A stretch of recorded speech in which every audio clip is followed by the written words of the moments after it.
Hey, youth group. So today we're going to talk about a guy named Joshua. And Joshua, in order to talk about Joshua, we have to kind of go back a little bit further and talk about this guy named Moses. And you probably remember Moses. He's the guy who led the Israelites out of captivity from Egypt.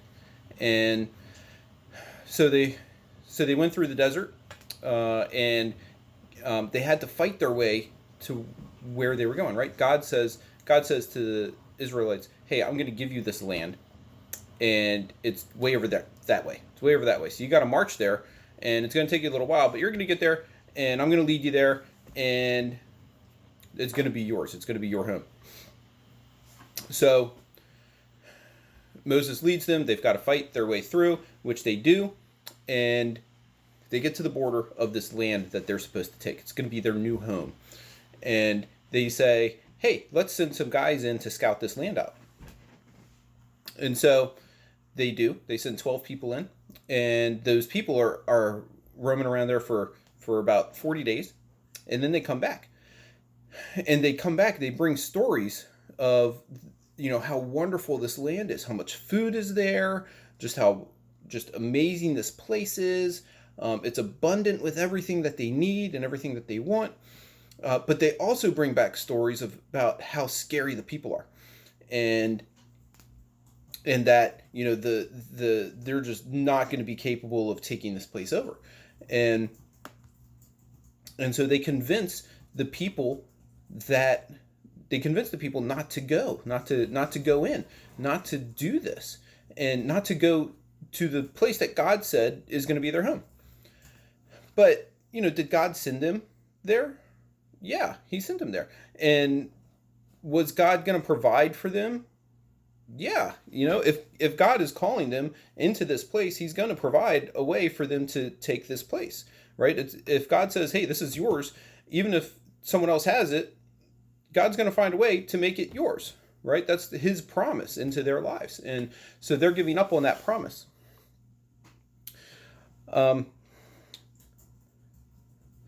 So God told them, he got kind of angry with them, and he told them, "Look, other than two people, a guy named Caleb and a guy named Joshua, none of them were going to go into the land. They were all going to die, except for the children," right?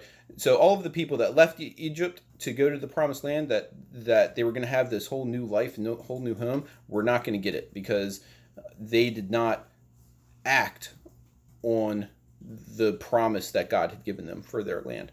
And so eventually they roam around the desert for a long, long time. And eventually Moses, who is the leader of the group, dies, and Joshua takes over. And when Joshua takes over, God reminds him personally. It's like, "Hey, Joshua, remember? I'm going to speak into you. This is what I'm telling you," right? Joshua's like, "I hear you, God," right? And so God is reminding Joshua personally about something that all of the people of Israel should have already known, right? He says this in Joshua 1:9. He says, "Haven't I commanded you, be strong and courageous. Do not be afraid or discouraged, for the Lord your God is with you wherever you go." Right? That's Joshua 1:9. That's our verse for today.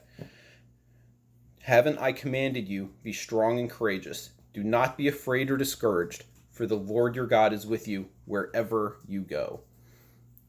So we are fighting some things right now, right? And we're all fighting the same things right now. It's this COVID virus, fear about it, uncertainty, the loss of our normal. We're all fighting it, but we are not doing so alone, right? I'm going to teach you a new word, but I'm going to take a drink first. All right. So this new word, you ready for it? It's the word buttress. Okay, you can laugh now because it has the word "but" in it, but I did it again. No, the word buttress means to support something, right? To buttress something means to support it. So if you've seen pictures of those like old-timey churches, and they've got those crazy stone arches and pillars and stuff coming up the outside, those are buttresses.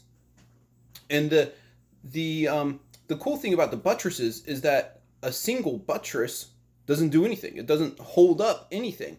But all of the buttresses working together hold up the church, right?